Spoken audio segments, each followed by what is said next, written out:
नमस्कार प्यारे छात्रों, मैं अभिषेक मिश्रा धैर्य कोचिंग संस्थान के इस YouTube चैनल पे आपका स्वागत करता हूँ। पिछले क्लास में जो आपको होमवर्क दिया गया था, आपने उसे उम्मीद है कि कर लिया होगा और अपने आंसर को पोस्ट किया होगा। ठीक है, चलिए, जो बच्चे नए विद्यार्थी जुड़ रहे हैं उनका स्वागत है। चैनल को सब्सक्राइब कर लीजिएगा ताकि जो हमारे और वीडियो हैं, जो और क्लासेज होने वाली हैं, आपको उन क्लासों का नोटिफिकेशन मिलता रहे। बहुत बच्चों के पास शिकायत ये आ रही है कि वीडियो कब आती है ये पता नहीं चलता। तो देखिए, आप लोग नोटिफिकेशन बेल, जब आप सब्सक्राइब बटन को ऑन करेंगे तो बगल में नोटिफिकेशन बेल होगा, तो आपको उसे भी ऑन करना पड़ेगा। ठीक है, ऑल पर जाकर ऑन कर देंगे तो आपको जितने भी नोटिफिकेशन होंगे आपको मिलते रहेंगे। ठीक है, चलिए हम अपने क्लास की शुरुआत करते हैं और जो पिछली क्लास में था क्वेश्चन नंबर 60, उससे आगे बढ़ते हैं। ठीक, सिंपल इंटरेस्ट, साधारण ब्याज। ठीक है, साधारण ब्याज, क्वेश्चन नंबर 60।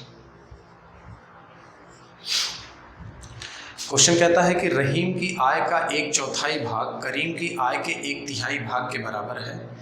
यदि वे अपनी आय को 6% वार्षिक दर पर 2 वर्ष के उधार देता है तो प्राप्त साधारण ब्याज में अंतर 840 रुपये होता है।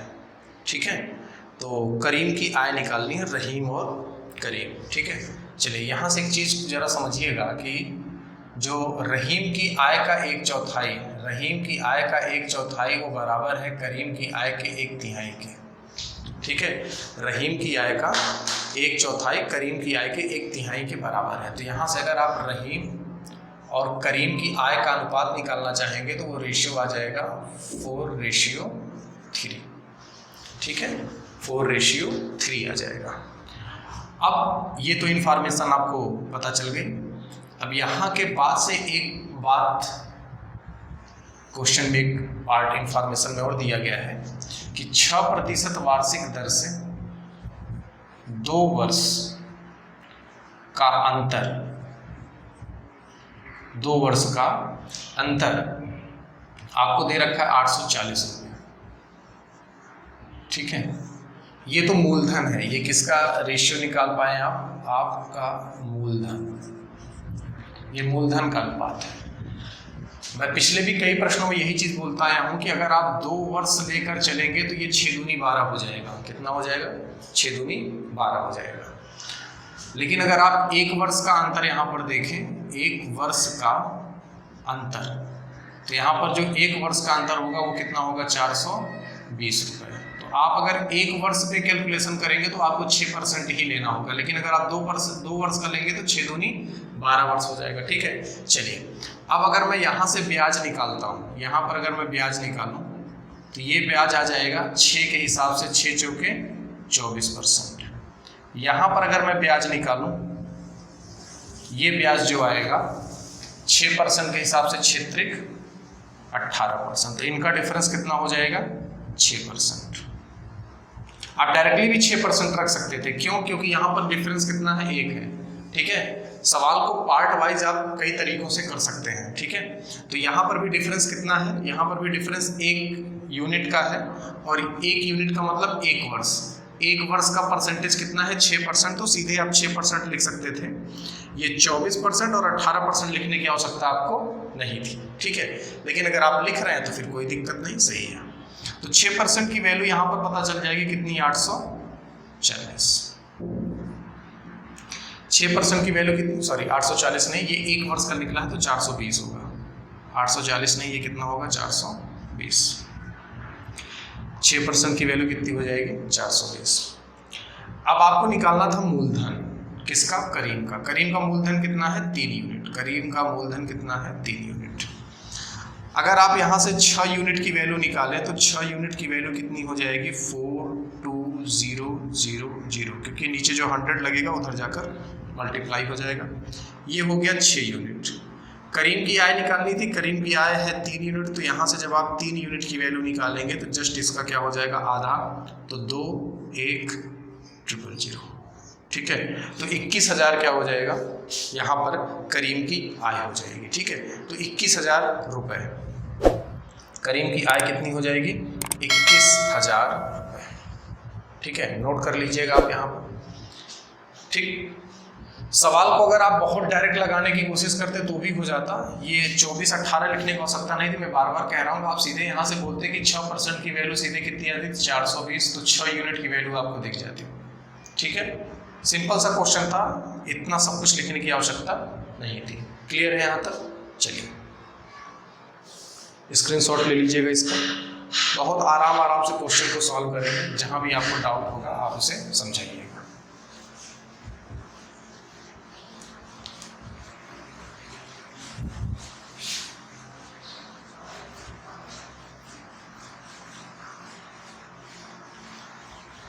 चलिए नेक्स्ट क्वेश्चन पे आते हैं, 61 पे आते हैं। ठीक है, क्वेश्चन नंबर 61 है, एक व्यक्ति क्रमशः 6 वर्ष, 10 वर्ष तथा 12 वर्ष के लिए साधारण ब्याज की दर पर 10%, 12% तथा 15% पर धन लगाता है। यदि प्रत्येक स्थिति में बराबर ब्याज धन मिले तो मूलधन का अनुपात ज्ञात कीजिए। ठीक है, बिल्कुल बेसिक सा क्वेश्चन है कि आपको क्या बोला गया है कि 6 वर्ष, 6 ईयर, 10 ईयर एंड 12 ईयर के लिए जो धन लगता है उनका जो रेट है वो दे रखा है, इनमें 10%, इनका 12% और इनका 15%। तो आपसे पूछता है कि इनका ब्याज क्या होगा, बराबर होगा। अगर ब्याज बराबर होगा तो इनके मूलधन का जो अनुपात होगा, मूलधन, तो आपको ये चीज़ पता होगा, ये कितना हो जाएगा, P1 60% बराबर P2 120% बराबर P3 180%। ठीक है, इनका मल्टीप्लाई। अब इनको अगर आपको डायरेक्ट सॉल्व करना होगा तो मैंने आपको तरीका बता रखा है पहले से ही। आप इसको कट कर लेंगे, 6 एकम 6 दूनी 120, 6 त्रिक 18। अगर P1 निकालना होगा तो इन दोनों का मल्टीप्लाई 3 दूनी 6। अगर P2 निकालना होगा तो इन दोनों का मल्टीप्लाई 3 एकम 3। और अगर ये निकालना होगा तो फिर 2 एकम 2। तो ये इस सवाल का क्या हो जाएगा आंसर, 6:3:2। ठीक है, विकल्प नंबर सी। चलिए नेक्स्ट क्वेश्चन पे आते हैं, आप इसको स्क्रीनशॉट इसका ले लीजिएगा।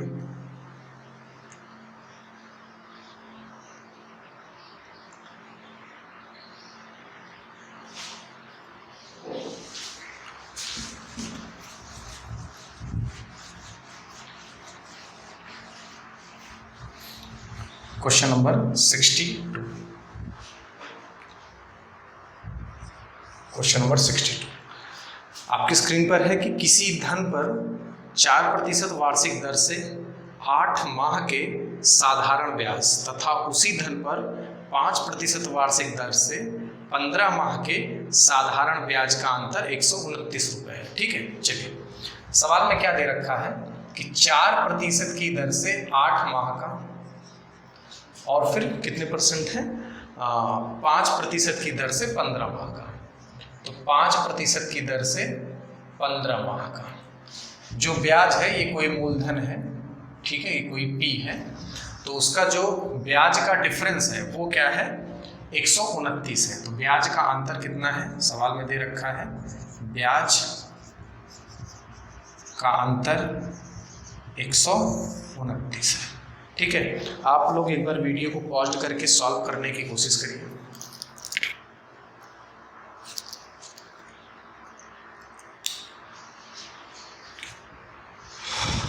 चलिए, उम्मीद है कि आपने सॉल्व किया होगा।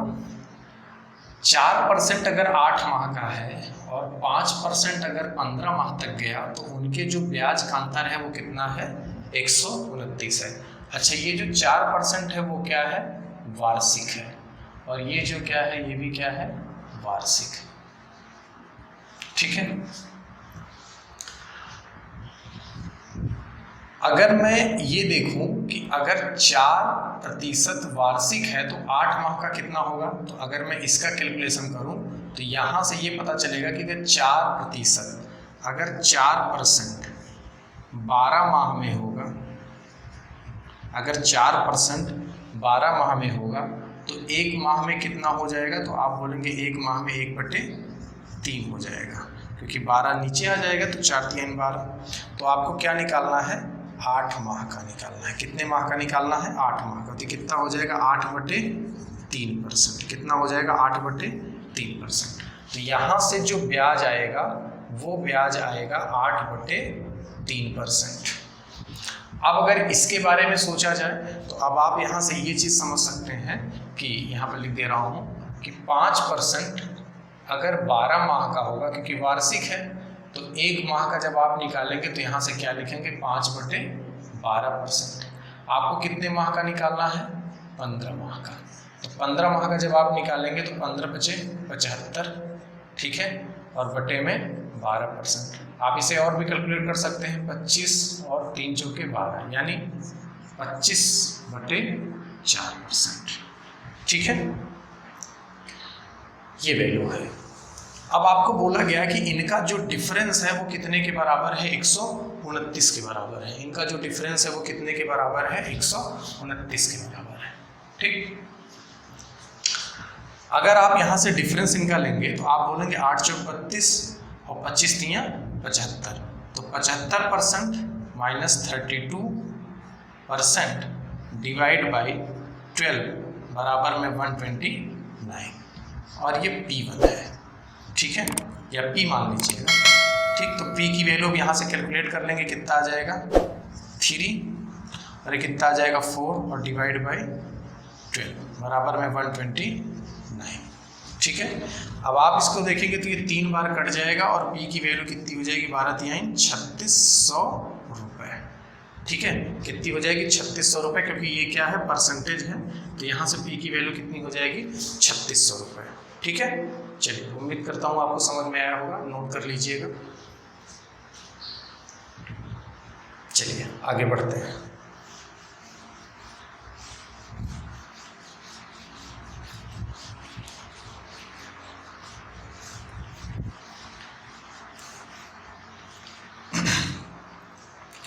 नेक्स्ट क्वेश्चन है क्वेश्चन नंबर 63। क्वेश्चन नंबर 63 सवाल दिया गया है, आदित्य अपने खाते में कितना धन जमा करे कि 4% वार्षिक ब्याज की दर से 30 वर्ष में मिलने वाला ब्याज मूलधन से 120 रुपये अधिक हो। चलिए, सवाल दिया गया है कि 4% वार्षिक दर से 30 वर्ष तक, तो यहाँ से जो आपका ब्याज आएगा वो ब्याज कितना हो जाएगा? 120%, और मूलधन हमेशा कितना होता है? 100%। तो ये जो डिफरेंस आया वो कितना आया? 20%। तो 20% की वैल्यू सवाल में कितनी दे रखी है? 20% की वैल्यू दे रखी है 120 रुपये। तो यहाँ से आप अगर 100% की वैल्यू निकालेंगे तो 20×5 100, 12×5 60, ठीक है। तो 600 रुपये इस सवाल का क्या हो जाएगा? आंसर, ठीक। नोट कर लीजिएगा, बिल्कुल सिंपल क्वेश्चन है।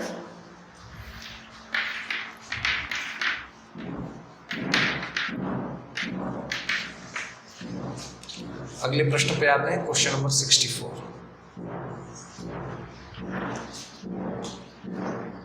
64 है, मोहन ने 4200 रुपये 8% वार्षिक ब्याज की दर से बैंक में जमा किया तथा 1400 रुपये को 6% वार्षिक ब्याज की दर से बाजार में निवेश किया। ज्ञात कीजिए अपने कुल जमा पर किस वार्षिक दर से वह ब्याज प्राप्त करता है, ठीक है। चलिए, तो पहले तो 4200 रुपये 8% की दर से, और फिर 1400 रुपये 6% की दर से, ठीक है। 1400 रुपये 6% की दर से, और समय के बारे में कुछ भी नहीं बोला गया है, ठीक है, टाइम नहीं है। हाँ, अब आपसे ये पूछना चाहता है कि इनका जो ब्याज होता है, मान लेते हैं कि इनका अगर मैं ब्याज निकालना चाहूँ तो ये जो ब्याज आएगा इसका 8%, इसका 8%, 8 दूनी 16 और 8 चौक 32 और 1 33, 336 रुपये इसका हो जाएगा। और इसका अगर ब्याज प्राप्त करेंगे तो इसका 6%, 6 चौके 24, 2 6 कम 6 और 6 2 8, ठीक है, 84 रुपये। यानी अगर मैं यहाँ से कुल ब्याज निकालना चाहूँ तो कुल ब्याज जो प्राप्त होगा वो कितना प्राप्त होगा? 6 4 10 की 0, 8 8 3 11, 1 12 की 2, 1 और 3 1 4, टोटल 420 रुपये ब्याज प्राप्त हुआ। और अगर मैं यहाँ से कुल मूलधन निकालना चाहूँ, कुल मूलधन, तो कुल मूलधन कितना होगा, इनका योग हो जाएगा, यानी 00, 4 2 6 और 4 1 5, यानी 5600 रुपये। अब आपसे बोलता है कि परसेंटेज बताइए कि आपको टोटल कितने दर पर ब्याज प्राप्त हुआ। तो आपको जो टोटल दर पे ब्याज प्राप्त होगा वो क्या होगा, 5600 रुपये मूलधन, और आपने कितना प्राप्त किया है, 420 इंटू में 100। तो ये 2 जीरो कट जाएंगे, 14 चौके 56, 4 42, ठीक है। और फिर आप इसे कैलकुलेट कर लेंगे तो ये आ जाएगा आपका 30 को 4 से भाग कर देंगे तो परसेंटेज जो इसका आ जाएगा 7.5%, ठीक है। तो 7.5% की दर से इन्हें ब्याज प्राप्त होगा। क्लियर है? चलिए नोट कर लीजिएगा, ये तरीका है इनको सॉल्व करने का।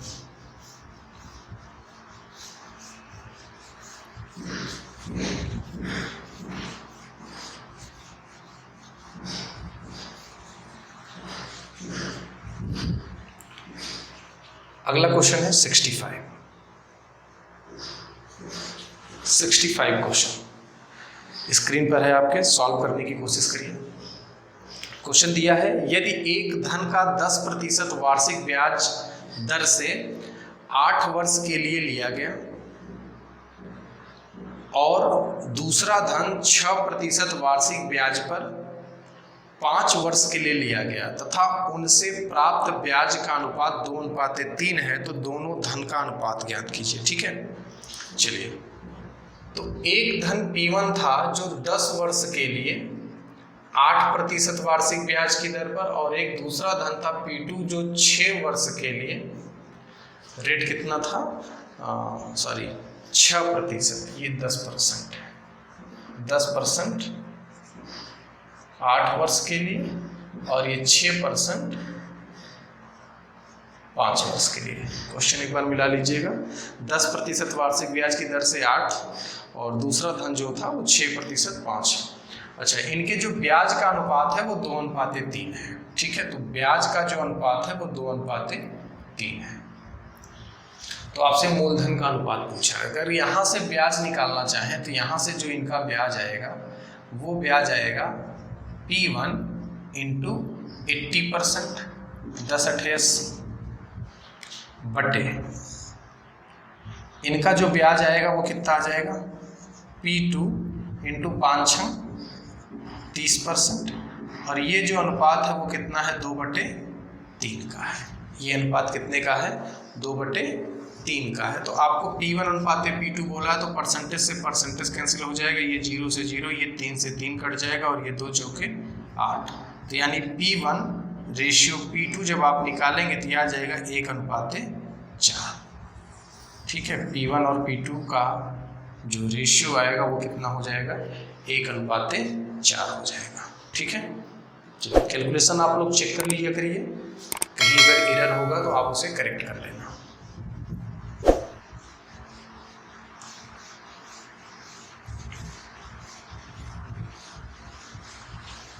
चलिए नेक्स्ट क्वेश्चन पे आते हैं, क्वेश्चन नंबर 66।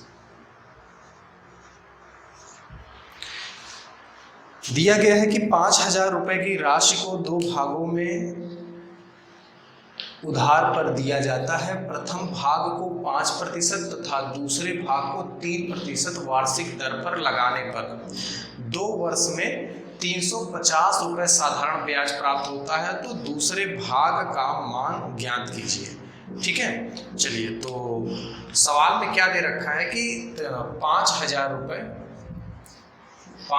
रुपये की राशि को एक तो 2% पर लगाया जाता है और एक किस पे लगाया जाता है, 3% पर, ठीक है। 2% और 3% पर लगाया जाता है, 5% और 3%, 5% और 3% पर लगाया जाता है 2 वर्षों के लिए। तो 2 वर्ष में 350 रुपये साधारण ब्याज प्राप्त होता है। तो 2 वर्ष में 350 रुपये, ठीक है। हम 1 वर्ष का कैलकुलेशन करेंगे, पिछले सभी क्वेश्चन में हमने 1 वर्ष का कैलकुलेशन किया है, तो ये कितना हो जाएगा 17 दूनी 34 और ये 175 रुपये। अगर आप 1 वर्ष को लेके चलेंगे तो यहाँ पर 5% 3% का कैलकुलेशन होगा। अगर आप 2 वर्ष को लेके चलेंगे तो यहाँ पर 3 दूनी 6 हो जाएगा और ये 5 दूनी 10 हो जाएगा। ठीक है, चलिए अब आपसे क्या पूछता है कि दूसरे भाग को बताना है, यानी ये वाली वैल्यू आपको बतानी है। ठीक है, दूसरा भाग यानी 3% वाली वैल्यू को बतानी है। चलिए कैसे निकाल पाएंगे? एक तो दूसरा तरीका होगा हमारा एक्स वाई का, कि हम मान लेते हैं कि इसका मूलधन x होगा और इसका मूलधन 5000 माइनस x होगा और फिर उस तरीके से सॉल्व करें। हम दूसरा मेथड आपको बताने चल रहे हैं, इसको बोलते हैं मिनिमम सेटिस्फैक्शन मेथड। ठीक है, तो इस मेथड का यूज करेंगे हम, और वो क्या होगा वो जरा आप समझना। अगर ये 5% है तो हम इसको बोल सकते हैं कि ये 3% प्लस 2% पे आ सकता है और ये कितना आ सकता है 3%। अगर मैं इस 2% को रोक दूं, यानी ये 2% अगर मैं काउंट ना कर दूं, तो ये बोला जाएगा कि 3% अगर ओवरऑल हो। अगर मैं ये देखूं कि पहला वाला भी धन 3% पर लगा होता और दूसरा वाला भी धन 3% पर लगा होता, यानी अगर ये जो 5% लिखा गया है ये 5% ना होता, अगर ये 3% ही होता, अगर ये 3% ही होता तो यहाँ से जो ब्याज प्राप्त होता वो क्या होता 5000 का 3%। तो 5000 का 3% कितना हो जाता 150 रुपये। आपको ब्याज कितना चाहिए था 175। तो अब आप देखते हैं कि हमारे पास जो ब्याज बच रहा है वो कितना बच रहा है 25 रुपये। ब्याज कितना बच रहा है 25 रुपये। ऐसा क्यों होता है? ऐसा इसलिए होता है क्योंकि आपने 5% की बजाय कितने का कैलकुलेशन किया है 3% का, यानी 2% का कैलकुलेशन आपने नहीं किया है। अगर यही 2% का कैलकुलेशन आप और कर देते हैं, यानी 2% का कैलकुलेशन और कर देते तो ये 25 के बराबर हो जाता। तो यहाँ से 100% की वैल्यू कितनी हो जाती 100% की वैल्यू। ठीक है, तो 50, ठीक है, सॉरी गलत हो गया, 1 मिनट, ठीक है 0, 55 25 की 5, 5 दूनी 10 तो 12, 1250 रुपये। ठीक है, तो कितना हो जाता 1250 रुपये। तो ये जो 100% की वैल्यू है, यानी ये वाली जो वैल्यू आई वो कितनी आ गई 1250 रुपये। तो आपको अगर ये वैल्यू निकालनी होगी तो आप इसके लिए क्या लिखेंगे? आप लिखेंगे 5000 में से 1250 रुपये हम क्या करेंगे माइनस कर देंगे। ठीक है, 5000 में से 1250 रुपये हम माइनस कर देंगे तो आंसर कितना हो जाएगा? विकल्प में 3750। आंसर कितना हो जाएगा 3750 रुपये। ठीक है, चलिए नोट कर लीजिएगा इसे। इसका दूसरा भी तरीका है, दूसरे तरीके से भी समझाएंगे इसे। एलिगेशन मेथड से इसको कर लेते हैं। ठीक है, एलिगेशन मेथड से भी कैसे कर पाएंगे, ये तो मालूम मिनिमम सेटिस्फैक्शन मेथड था, तो एलिगेशन से कैसे कर पाते हैं वो भी देख लेते हैं।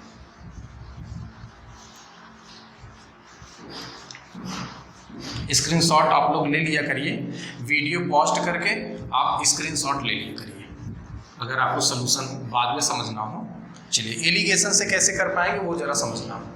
अगर मैं 1 वर्ष का ब्याज देखूं तो 1 वर्ष का जो ब्याज है वो कितना है 175 रुपये। अगर मैं ब्याज दर की बात करूं, ब्याज दर कितना होगा इनका, तो आप बोलेंगे 100। अगर ब्याज दर निकालना होगा तो ब्याज ऊपर रखेंगे और मूलधन कहाँ रखेंगे नीचे, तो मूलधन रख देंगे नीचे 5000 रुपये। और अगर इसका रेट निकालना होगा तो इंटू में 100, तो ये 2 जीरो से 2 जीरो कट जाएगा। अगर इसे कट करेंगे 25 से 25 दूनी 50 और 25 सत्ते 175। ठीक है, अब ये वैल्यू जब आप 2 से डिवाइड करेंगे फिर से ये कितना हो जाएगा 3.5%। क्लियर? तो इतना काम आपको करना होगा। अब उसके बाद आपको क्या करना पड़ेगा, एलिगेशन मेथड लगाना पड़ेगा। 5% यहाँ पर, 3% यहाँ पर, और दोनों का कितना हो जाएगा 3.5%। इनका डिफरेंस यहाँ लिखेंगे 0.5 और इनका डिफरेंस लिखेंगे कितना 1.5%। ठीक है, चलिए ये रेशियो बनेगा और इसको आप कट करेंगे तो ये 1:3 के अनुपात में आ जाएगा। अब 1:3 का मतलब कितना हो जाएगा 4 यूनिट, और 4 यूनिट की वैल्यू सवाल में कितनी दे रखा है 5000 रुपये। अगर 4 यूनिट की वैल्यू सवाल में 5000 दे रखा है तो 3 यूनिट की वैल्यू आप निकाल देंगे। तो इस हिसाब से यहाँ पर 3 यूनिट की या 1 यूनिट की बात करें तो 1 यूनिट की वैल्यू जो है कि 4 से डिवाइड करेंगे, ठीक है। तो 25 पंचे 125, तो यहाँ से 3 यूनिट की जो वैल्यू आ जाएगी, 3 का मल्टीप्लाई कर देंगे 0, 3 पचे 15, 12 3 36 और 1 37, तो 3750 रुपये इस सवाल का क्या हो जाएगा, आंसर हो जाएगा। तो एलिगेशन मेथड से आप इस तरीके से इस सवाल को लगा सकते हैं, ठीक है। सबसे पहले ये आपको रेट निकालना पड़ेगा, और ये रेट कैसे निकलेगा, ये जो 1 साल का कुल ब्याज होगा उससे आपका रेट निकल पाएगा, ठीक है। चलिए स्क्रीनशॉट आप ले लीजिएगा इसका।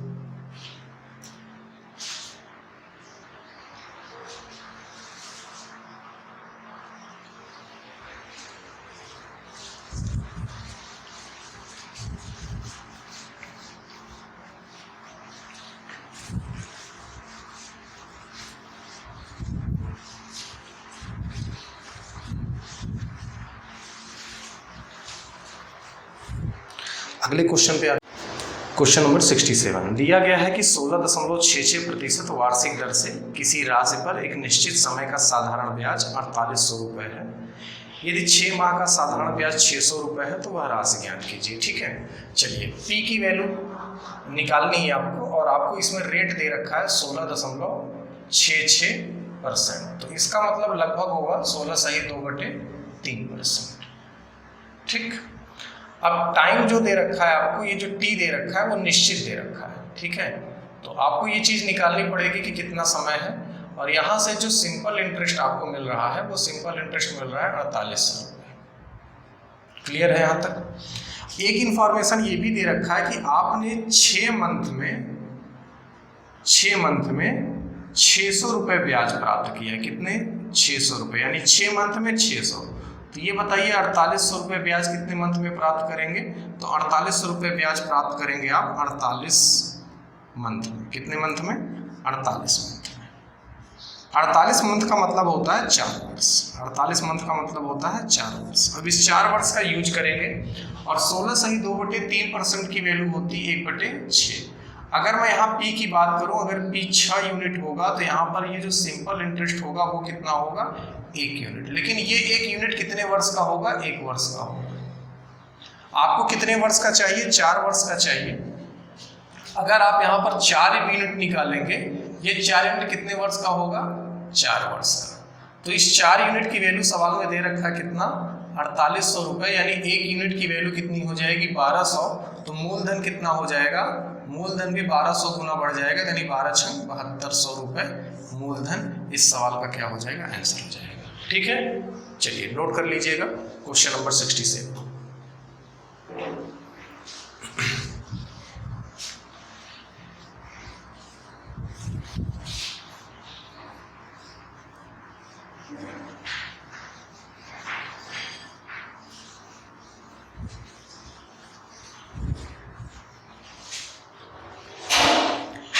चलिए 68 है, सॉल्व करिएगा। क्वेश्चन दिया गया है कि कोई राशि जो कि प्रत्येक वर्ष अपने का 1/10 से बढ़कर 5 वर्ष में 450 रुपये हो जाता है, तो बताइए वह राशि क्या है। ठीक है, बिल्कुल वन लाइनर क्वेश्चन है। 1/10 बढ़ने का मतलब क्या होता है? ये 10% बढ़ता है। कितने परसेंट? 10%। और 5 वर्ष में ये कितना बढ़ गया होगा? तो 5 वर्ष में जब इनका ब्याज आप निकालेंगे तो कितना हो जाएगा? 10 पचे 50%। अब अगर आप यहाँ पर मिश्रधन की बात करें तो मिश्रधन कितना हो जाएगा? 150%। मिश्रधन कितना हो जाएगा? 150%। और 150% की वैल्यू सवाल में कितनी दे रखा है? 450 रुपये प्राप्त होता है।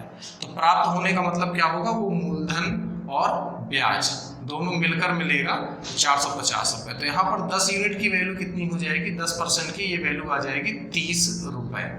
तो 100% की वैल्यू, क्योंकि मूलधन निकालना और मूलधन 100% होगा, और ये वैल्यू कितनी हो जाएगी? 300 रुपये। ठीक है, जिन बच्चों को ये पार्ट आपको लग रहा होगा कि बहुत फास्ट है या शॉर्ट है, हालांकि मैं पूरी कोशिश कर रहा हूँ कि आपको बेसिक से समझ में आ रहा हो, और इसके पहले भी जो क्लास हो चुकी हैं आप उन्हें देखने की कोशिश करिए। ठीक है, समय निकाल कर धीरे धीरे, क्योंकि अगर आप वीडियो को पूरा नहीं देखेंगे तो आपको कहीं ना कहीं प्रॉब्लम जरूर आएगी, फेस करनी पड़ेगी। ठीक है, तो आप समय निकाल कर एक एक वीडियो पर डे देखा करिए और उनका नोट्स बनाया करिए। ठीक, क्वेश्चन नंबर 69 है, किसी राशि को किसी निश्चित दर से 4 वर्ष के लिए कर्ज पर दिया जाता है। यदि ब्याज दर 3% कम हो जाता तो 96 रुपये ब्याज कम मिलता, तो वह राशि ज्ञात कीजिए। ठीक है, चलिए 4 वर्ष के लिए कोई धन दिया जाता है, 4 वर्ष के लिए, और 3% प्रति वर्ष दर कम हो जाए तो 4 वर्ष में कितनी कमी हो जाएगी, तो कुल कमी कितनी हो जाएगी, कुल कमी हो जाएगी 12%। और ये कमी होने का मतलब क्या होगा, आपको 96 रुपये कम मिलेगा, क्योंकि एक साल में आप 3% कम करेंगे, 2 साल में 6%, 3 साल में 9% और चौथे साल में क्या 12%, तो 4 दिए 12%। तो 1% की वैल्यू इस सवाल में कितनी हो जाएगी, 12 8 96। तो 100% की वैल्यू कितनी हो जाएगी, 100% की वैल्यू आ जाएगी आपके पास 800 रुपये। तो ये इस सवाल का क्या हो जाएगा, आंसर हो जाएगा। क्लियर है? चलिए, उम्मीद करता हूँ कि ये पार्ट आपको समझ में आया होगा। ठीक है, तो अगर आपको ये वीडियो समझ में आई हो तो और भी बच्चों के पास शेयर करिए। ठीक है, किसी वीडियो में बनाने के लिए बड़ी मेहनत लगती है और हमारी टीम भी हमारे साथ है।